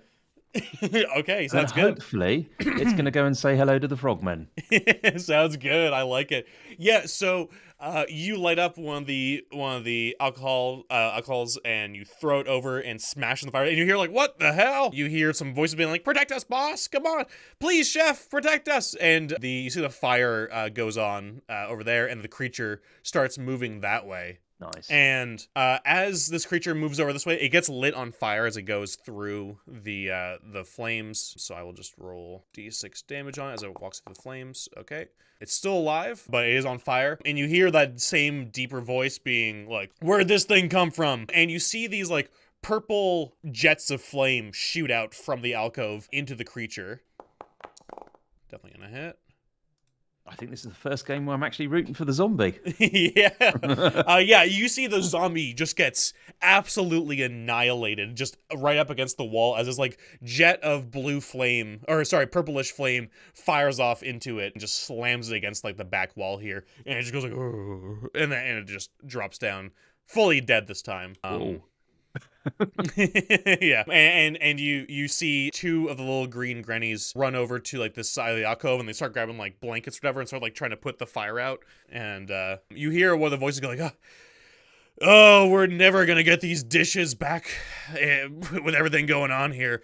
Come on, let's start just we gotta finish up these dishes. If only we get our spices back, god damn it. Keep moving, get that fire out and get back here and keep working. I'll keep an eye out for those people who attacked us." Interesting. Right. So, well, that wasn't what we expected to happen, but that's fine. So we'll head north again. Sounds good. I think it was a fun idea, though. I think... Yeah. Well, it did at least dispatch the zombie, so... Yeah. So when you head back north, when you're about here, you see what looks like 4 people in different red clothing. They haven't seen you. You see them... There seems to be one woman with a white mask on her face. You see one man in red robes with a staff, and you see 2 men with mostly just like a lot of bare clothing. They seem to be not really fully dressed, and both of them are holding like pots of some sort of liquid. And you hear the one in the front, the one with the staff, is kind of going, "Come, we're running low on blood, but we must feed it today. We'll have to find ways to get past those damn frogs later." And you see him walk down towards the right hallway. They seem to be walking from the left to the right. Ooh, okay. We are gonna follow them closely. Okay. Sounds good. Yeah, you're gonna follow them? Yes. Sounds good. Yeah, so you go over towards it, and you see the woman starts to do this like chanting underneath her breath, sort of like a very like low, kind of very creepy, very unsettling chanting. And you see the man with the staff pulls out from around his neck what looks like a ring of several different keys, and he unlocks one of the doors here and opens it up, and you see inside this really large creature made of what looks like writhing like blood and guts, and almost like Ooh. the liquid this creature moves, it almost moves like a raging fire of blood. And you see the two men with the pots go into the room really quickly, and they just pour the blood down onto the ground and then Yeah. run back out, and the man with the staff locks up the door and closes it again, and you just hear like a lot of like these like gross slurping and like slimy sounds as this thing moves around weirdly, and you hear it like sort of like start to suck up the blood on the floor there, and you kind of get out of the way just in time as they move past you, and the woman's chanting gets really loud and then finally comes to an end, and they start to head back towards the left room there. Did you see that? He says to Brigitte. He says, yeah, what the fuck was that thing? I don't know. God, there's a whole... I don't know what's going on down here. Frogmen, cultists. I don't like any of it. I just want to get that damn staff. I know. Well, we could try the door to the tomb. I mean, that's definitely Yes. something we can do. I'm worried about whatever's on that trap. Right, so... I wonder... So, just in front of the door, we've got some sort of, like, melted rock. Mm-hmm. But it doesn't go too far. No, it doesn't. Doesn't look like it. Okay. How big are these crates of flour? I'd say there's like a few sacks of flour. There's crates of spices. So I would say the sack of flour is like a big pillowcase size sort of sack of flour, you know. So there's a few of them. So we could easily carry one of those each up, couldn't we? Yeah. Oh yeah, absolutely. Yeah. So Orin is going to suggest to Brigitte, look, why don't we get some of that stuff from down there, and we could pile it up against the door and try and open it and use it to sort of cushion any impact. Like a sandbag. All right. Let's do that. And you guys sort of heading back, and you see like the four cultists sort of close the door. They seem to leave and go back into this room here. And you head down to the alcove. You grab the sacks of flour. At this point, when you guys are down over here, you see what looks like it doesn't seem to have noticed you, but you see this sort of large iridescent sort of white creature. It looks like one like the frog creatures, but it's absolutely massive, and it looks like it's starting to walk from that alcove down towards like the front of the tomb. And so you are able to just get right past it. It looks like it sort of goes here and stops, looks at the stuff here. He goes, "That's not where I left that crate. Those goddamn cultists." And he sort of like looks up the hallway, and he's just like, ah. And he has like a big sort of chef hat on and like a big, like nice white coat that buns up. And he kind of looks up, curses towards the north part of the hallway, and then keeps moving towards the right here and heads down this hallway. Right. So we're very, very, very quickly going to grab these sacks of flour. Yeah. There are too many options. Yeah, no, absolutely, yeah. And now the smell of like cooking meat is like really like sort of in this whole area. You're really smelling what smells like probably some sort of like pork stew or like some like smoked a lot of smoked meats seem to be coming in from the west here as you're just grabbing the flour and then trying to move. So yeah, so you head back. Sorry, what'd you say? I was going to say, Orin just can't make head or tail of this. There's a whole community down there. It's supposed to be a tomb. Yeah, so you grab the sacks of flour and you head towards the north there, and you head all the way back up towards that tomb. Yeah, and you know what? So I think we're gonna leave some flour there. And is there an obvious way to open this door? There is a door handle, like one of those ones that you just sort of push down on, and also looks like there's like a keyhole, just like on that door handle as well. And then outside that, it mostly just looks like a very ornate door. Yeah, okay, that's cool. So if we were to tie some rope around the door handle, do you think we'd be able to sort of open the door sort of from a distance, especially as it's upstairs and we could sort of pull? Yeah, I would say yeah, absolutely. Yeah, okay. So we'll tie some. We'll prop the sacks of flour up, hopefully in front of at least one of these green things. Yeah, and we'll pop the rope around the handle of the door really quickly if we can, and then just kind of leave it trailing off. So I think hopefully we've got enough rope just to kind of hide around the corner there. Yeah. Yeah? Okay. Yeah. And keeping a listen out, I'm expecting the chef to come back from the walk-in fridge with the dead bodies in it. Yeah. And I expect that he's going to take another look at the pile of stuff there and realise that somebody's perhaps moved it a bit further north. Yeah. So this is what I'm thinking might happen. So we're going to try and grab some more stuff from down here if we can. Okay. Sounds good. Whilst try not to run into the guy, and we'll slit one of the sacks of flour on the way back up, so as to create a really obvious trail back up to the door. Yeah. And with whatever remains from that sack of flour and the one that hasn't been cut, we'll prop that up against the door as well. Yeah. And then we'll grab the rope and just wait off to the side here and hope the chef notices. Okay. Sounds good. Do you want to give me a luck save? Yep. Fingers crossed. Fail. Okay. That's a fail. Yeah, so you're grabbing the stuff, and you are heading back up to the north. You sort of have to make a few trips as you grab these sacks of flour and grab the different things, start propping them up against the door, getting everything ready, tying a rope around the door handle, getting things going. So, where are you in this hallway? This like the top hallway there from the door. How far are you? Just like So the theory is we were going to kind of hang around there or thereabouts.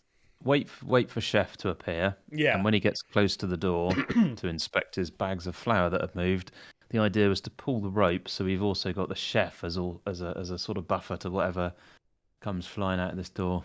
Okay, sounds good. Hopefully Yeah. dispatching with the trap and the chef, but yeah. Yeah, so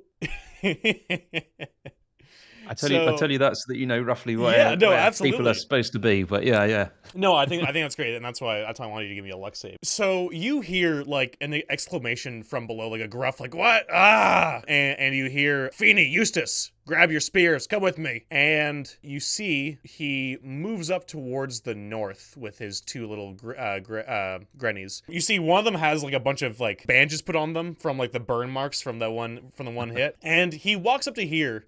And he notices the bags of flour and all that. But instead of going up towards it, he's like, "Hey, you freaks! Come on out here. Stop stealing my stuff. You better have my black garlic or I'm going to kill all of you. And also, where's my goddamn flour?" And like he's yelling out and like he's banging like a pot while he's hitting it like with a spoon. And the door opens and the four of them come out of there. And you see like the leader with like the staff goes like, "Ugh. You disgusting frogs, you walk around here, you steal our bodies that were perfect for our god, and you defile this place with your disgusting filth. We'll kill you." Both of them sort of start to let off spells that are just sort of going off around you. Neither of them are gone for the tomb, but like you're seeing like spells of like lacerating kind of blood hitting the walls, hitting the grannies. They're throwing off fire. The Nice. grannies and the guys with the fists run at each other and they start fighting that way. So there's like an all-out brawl just going on over here. And finally, the woman with the mask, you see her create like this sort of ball of blood in her hands and shoots it off towards him over here. Do you want to give me another luck save? Because we're going to see, this looks like an AoE blood attack thing, and we're going to see where it ends up. Come on. Okay, another fail. This sort of AoE blood attack is going to be hitting both you and Brigitte, which is going to erase your invisibility spells. So this, you see, basically, it's almost like a fireball of blood where it just like hits the ground and then just goes like a big mushroom cloud, just splatters everybody in blood. That sort of like slices into you. So you're going to take. Do you want to give me a evasion save, please? Come on. Success. Okay. Yay. Nice. Actually passed on a save. Okay, so you are going to take 4 damage as it's halved. All this blood sort of slashes into you, hits Brigitte. Brigitte's also going to make an evasion save. He just fails. So he's going to take 7 damage, but he is still doing okay. He's doing all right. How are you looking?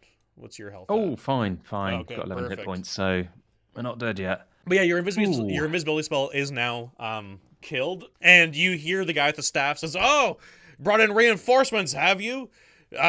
You two, if you want gold, we got gold for you. Turn on your frog masters." Yes, of course. The giant iridescent frog looks towards you. He's like, "What? Where'd you? Are you the ones who attacked my boys? Why?" The what? we were sent here with spice from Getalung. Spice. And he like fires off a spell, and he says, "Spice, you're traitors. Listen, I can make you money too. I'll buy whatever spices you got for my cooking. Just help us with these goddamn weirdos." Well, what are they? I don't know. They got some weird monster over in the other room. They've been harassing us ever since we took some bodies. Okay. They stole our garlic and our flour. Good God. Which side looks like it's going to win?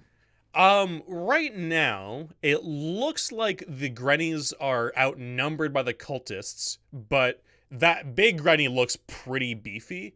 I would say we can go into combat now. If you're staying out of a round, we can see in a round where things are going. Because right now, it's just like spells are going everywhere. People are getting stabbed, and it's like it's still undecided. So we'll go into combat here, and depending on what you want to do for this round, you can sort of hold your turn. They're kind of all fighting while they're trying to talk to you. Yeah. So we'll go. The woman just went, so she just threw off her spell, so she's not going to go this turn. The guy with the staff is going to fire off what looks like some sort of like a little bolt attack towards the big guy. Big guy does not hit, and then the two cultists will just they're just punching the frogs, the smaller frogs. So they'll just do their 2 attacks. Come on. Oh, yep. Okay, so that's one hit. Neither are dead. One's really hurt. The one who already got like hurt earlier looks like he's like the guy's punching right where like his burn marks were. He's just like, ow, ow, and he's just getting beat up. And the other one is able to like sort of dodge out of the way. Okay, now the Grannies are gonna go. The first one, the one who's getting burned, is trying to stab at the guy who's punching him, misses, and then the other one is going to go. Okay, both miss. Both can't get any shock damage off. And then the big guy goes. He like produces in his hand this sort of like what looks like almost like a spiritual sort of pot full of what looks like broth, and he just sort of throws it towards one of the unarmed guys that's attacking. I think Eustace is the one who's being all fucked up. So he throws this sort of like hot broth at that guy. Okay. And it looks like the cultist is not dead, but the cultist starts screaming as all this hot broth goes all over his body and starts melting away like at his skin. He looks like he's on death's door. So I'll let you go now. Everybody's gone so far, and they're still like brawling. Nobody. The battle's still not decided just yet. I think Orin is just going to scream out, "Look, I don't know what's going on here, but which of you two ordered these spices?"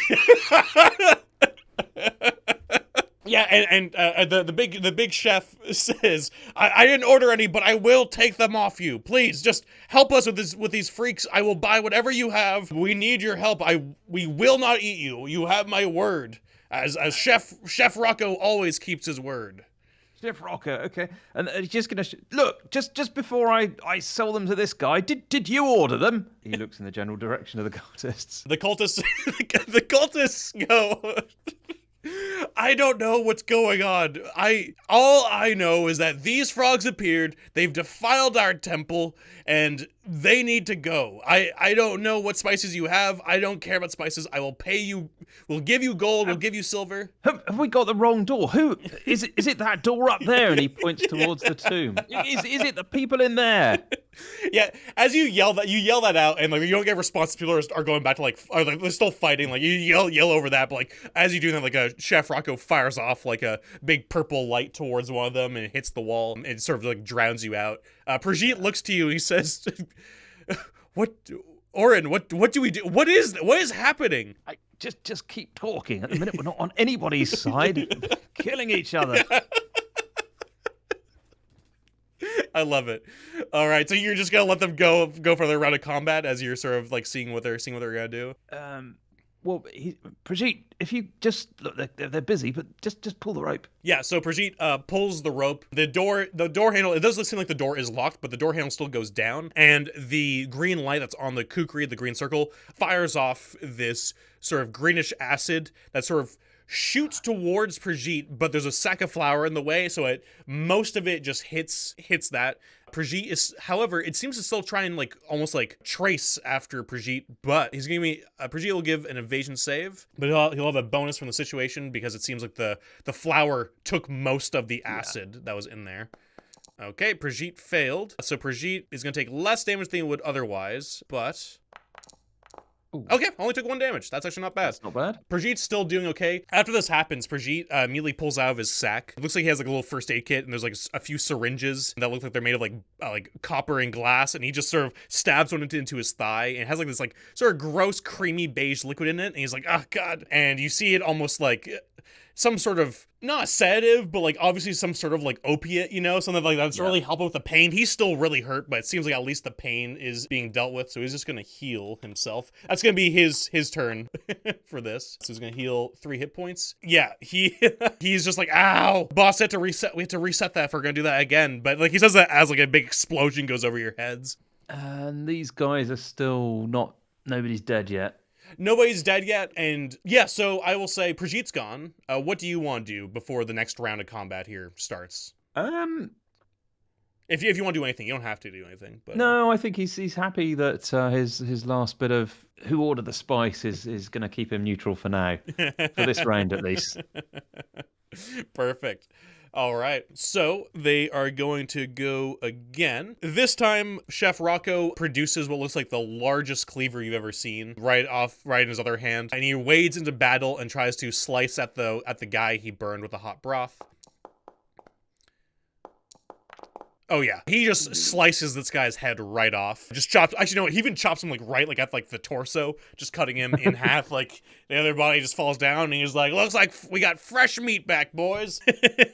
And you see in his other hand, he does like this thing with his hands where the pot of broth sort of refills. So that's gonna be his turn. And then the two grennies sort of gang up on the one unarmed guy, and they start stabbing at him. So the guy, the really hurt one, starts attacking. He misses, and the second one starts attacking. Oh, and he's gonna get a good. Oh my god, he kills that guy. So they immediately jump on him, and like you see them both like woohoo as they start stabbing down into him with their spears, killing the front line, and they start to move in on the 2 casters. So then the 2 casters are gonna go. The woman with the mask looks like she sort of surrounds herself like in this shell of almost like blood if it's been like frozen, where she kind of like sort of puts that around her, where she has like this sort of like bloody kind of armor. Just looks like it's gonna like just give her some better defenses.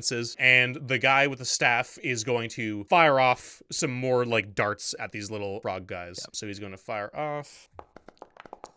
Okay, he's also going to hit. And he's going to kill that one granny, I think Eustace, yeah, so he shoots Eustace right in the face. Eustace's head just gets blown off, and you hear Chef Rocco go, "No, Eustace!" And he just goes, "I'll kill you!" And that is going to be the turn. Chef Rocco sort of looks over to his side, like, "Please, you have to help us.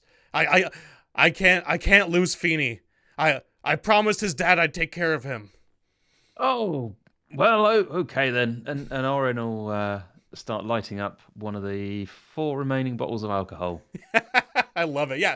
So you start lining it up. Are you handing them to like Brigitte to throw, or what's the plan here? Yeah, so we'll split them between us. I'm assuming Brigitte's into this, and we'll lob them over the last granny's head into the casters. Sounds good. All right, yeah. Probably the one with the staff with the darts, because the other ones sound or look like they might be a bit protected. Yeah, sounds good. Yeah, absolutely. Yeah, so if you want to give me your attack, it's just going to be a ranged roll. You can do it like in the dice roller if that's easier.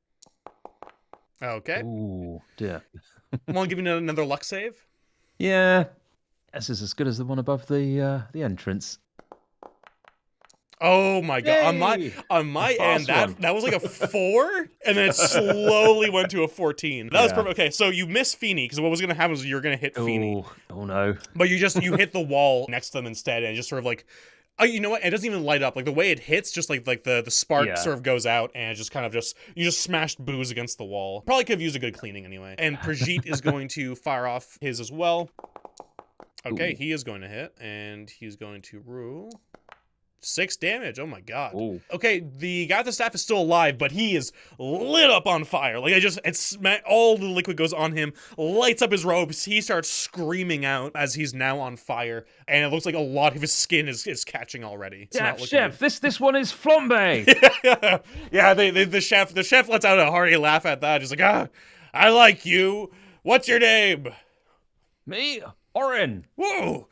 Well, I like somebody who, I like somebody who's as passionate about cooking as I am. Absolutely, and he smacks his belly I love vigorously.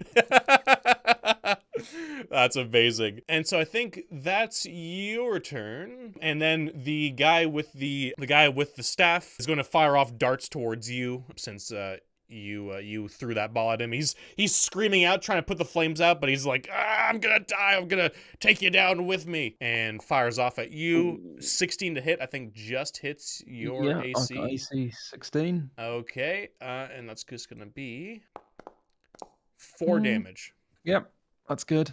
So he hits you, and the lady, it seems like some blood sort of comes out of like the eyes and mouth and nose of her mask and goes into the man with the staff.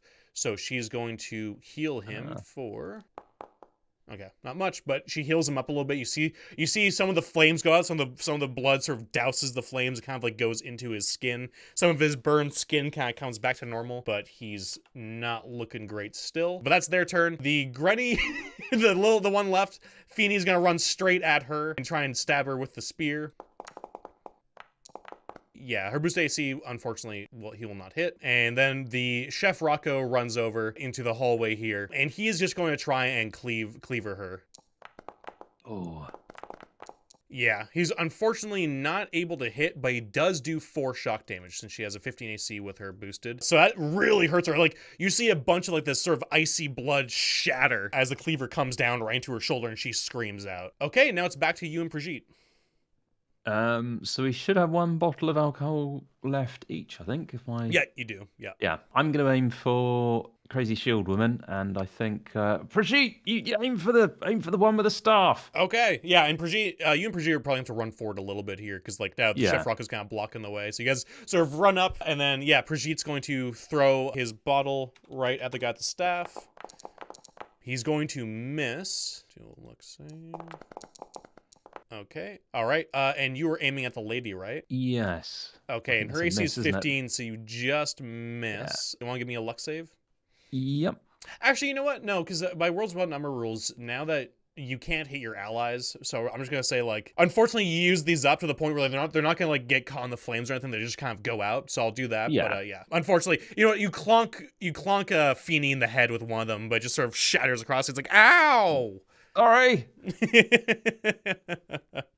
All right. So yes, that's that turn. Is there anything else you want to do at all that you can do? I don't know if there's any. Oh, come on, chef! You can finish these off.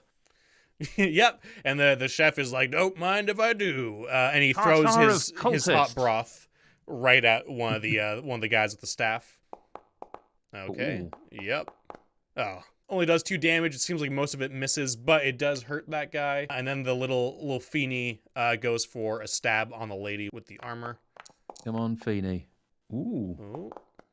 Does that hit? Feeney does hit, and Feeney does just enough to kill her. He stabs right through the eye hole of her mask, and like the spear goes out the other end, and he just starts like moving it up and down, like woohoo!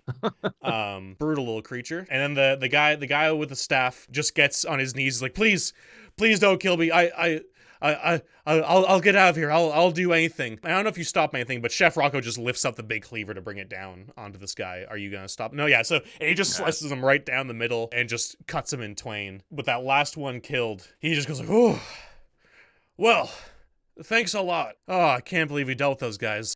They did have some sort of horrifying creature over there, but we're moving out of here anyway, so that's somebody else's problem." Well, let me give you my card, and Orin hands him an ornately sort of, I don't know about cards in Worlds of Light and Number, but there must be sort of parchment thing with. No, I think business cards. We're to be clear, in Pyrrhion, we're at like the printing press kind of age of technology, so it's not impossible that you'd get business cards to be made. Yeah. And it will be perfectly gilt-edged as well, so Yeah. sort of nice sort of parchmenty card with a nice He's sort like, of ooh, nice gilt card. border on it. Yes. Who's your But guy? Because I might get some of these made. These are pretty good. well, there was someone down in Volta Mary, I think it was. Oh. In exchange for some fine cloth, he was so kind as to print me these. Oh.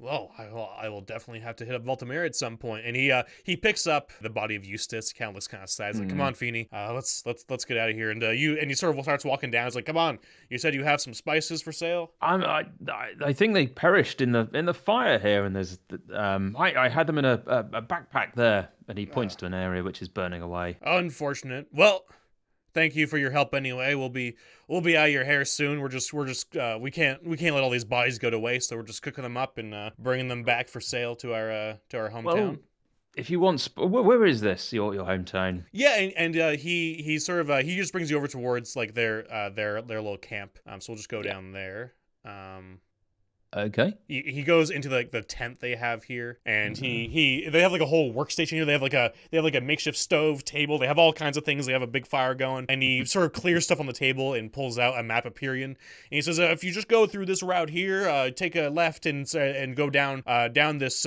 cave here. And he sort of just goes on. And it's like you'll find our town there. Now I will say though, he sort of ruffles around back in his tent, and he pulls out what looks like sort of a necklace with what looks like a gilded sort of frog head. And he's like, here, you're gonna want to make sure you wear this at all times, so that they know that not to immediately grab you and eat you. Ah, yes, I was going to ask. But we tend to deal in fine cuisine down there. I'm one of the chefs that goes out to procure fresh items that we can make. And you see like there's like a smoker, there's all these things where it's a really horrifying sight seeing like a femur just in the stock pot and that Yeah. sort of thing. But yeah, he's talking about like it's completely normal, and yeah, they're just going on, and while he's talking, he's like, hey, you Feeney, get back to work. He's just like, yes, chef. It's like we don't have time to dawdle, especially now that we're down one man. Well, I'll be sure to pay you a visit, and don't worry about the cards. If I'll drop some spices down, we can agree a deal on that, and you can tell me what you want on the cards, and I can arrange that for you. There is no point in you wasting your talents going to Voltamiri to speak to a printer. Oh, well, thank you so much. I would like. And he sort of puts out like a big meaty hand to shake yours, and he just gives you a big shake. He's like, thank you. That'd be great. I've been looking to really. My cooking's great, but business side is where I'm really not. I don't really have a head for it. Well, we provide a full service, so goods delivered to your door, the fine, the rare, the exquisite. So, Perfect. Thank you so much. well, we're just going to have a look at those cultists and see if we can't recover for the lost profit we made from those spices that were unfortunately burned. I don't know if you smelled them there; they were particularly Oh yeah. pungent and pleasant, but Oh well, yeah, you remind me. Yeah, they stole my black garlic. So he sort of like walks. He's like, come on, yeah, we're gonna be out of here pretty soon anyway. You guys go back up and you go into like their quarters. They seem to have like a part where they have like beds and other things down there, like tables. And they have like a little living area essentially. And I can move you up there actually. But basically, he's like, oh, there it is. He pulls out like a case with like what looks like a bunch of spices and black garlic and a few other things. He's like, oh, finally I can finish up some of these dishes. He says, "Yeah, we just came here after the battle because we were looking for bodies for our cooking, and we came into here, seemed like a good place. Those weirdos just attacked us out of nowhere, and they were just we tried speaking with them, but they wouldn't have any of it. Once they stole my garlic, well, you don't steal a granny's garlic, like as the old saying goes." And I quite understand. And yeah, so he grabs that. He says, "Yeah, you're welcome to do whatever you want. We don't really care about the rest of whatever is down here. We're just here for a little base of operations, and then we're gonna be out of everybody's hair." Brilliant. Maybe a trinket or bauble they have on them will go some way to making up for the money we lost on these things. But never mind. And we never did find out who placed the order for this. But maybe we had the wrong tomb. Yeah, he's like, it happens. And yeah, so he just bids you farewell and heads back down towards his camp. And if you're searching the bodies, you find on that guy at the staff, you do find like a keychain full of rings. Yeah, so it looks like one would probably fit the door to the tomb. So what do you want to do? I don't know if you're searching around first, if you're doing anything, or if you're...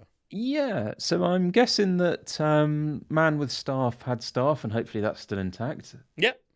Yep. Yeah, you can grab that. So you can grab the staff. It's not totally burned away or anything. It looks like that might be of some use once you can like not attuned to it, but figure out like Yeah. have some time to properly appraise it at your workshop and Yeah. see what's about. So that sounds like fun, and we'll obviously do the bodies, make sure there's no sort of gold coins, silver Yeah. coins. There's you find Yeah. mostly there's like a chest in this room over here that you're in, up in the top, and like Okay. there's like a dresser, and there's like a chest in there. There's loads of like little bits and bobs of treasure. You see like honestly like a lot of like gold and silver teeth that have obviously been pulled out of people. So you have like quite a few bit of treasures here. Pyrrhion, like you mentioned, says it's all yours. He's just there for the staff. You also find some journals in here as well. Looking through, overall the writing is pretty bad. There's stuff like poetry and little like short stories and things. Like obviously they're bored in here, but Yeah. from what you gather, it seems like these guys were like the victims of some like Reykjavik attacks, and it's hard to really piece together what happened. But it seems like they were sort of building up some sort of monsters, sort of as a retaliatory kind of thing after Ooh. being betrayed by other villages and having all the people slaughtered, kind of being like the only survivors. It's kind of hard to parse exactly, but you get kind of the gist of like, oh, okay, these guys Yeah. were up to like some pretty bad shit, but it seems like from their end they thought they were like the in Yeah. the right. Yeah. So Orin turns to Brigitte and says, "I suppose we better try and open the door and get the staff and get out before whatever's in that other room gets out." Yeah, he wholeheartedly agrees. And I'll just move you guys over towards that. You guys use the key that looks like it matches this one, opens it up, and you see like the green lights kind of all go out, the ones that are left, and the door opens to this large stone tomb. You see this like sarcophagus with the same symbol of like, it looks like the statue and also looks like the on the door, and sort of resting in the hands of the stone part of the sarcophagus there is the staff. It looks like it's made of like a black and sort of like white wood, sort of like intertwined, and he goes over and sort of slides it out of the stone hands. He says, finally I can bring this to my queen, and maybe we can make some sort of change against those bastards. Well, I do wish you the best of luck with that. And should we make sure there are no other artifacts that may be of any use to you here?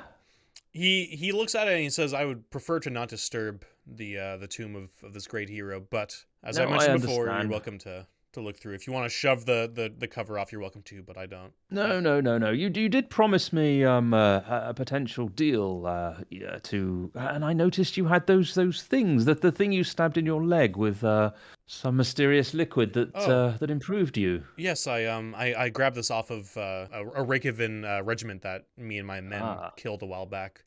Not something you produce yourself. He says he knows how they probably made it, 'cause judging by it's like some like he mentions off some herbs and stuff that grow in the Broken Vale that they probably used, because it seems like almost like a refined version of something that they do.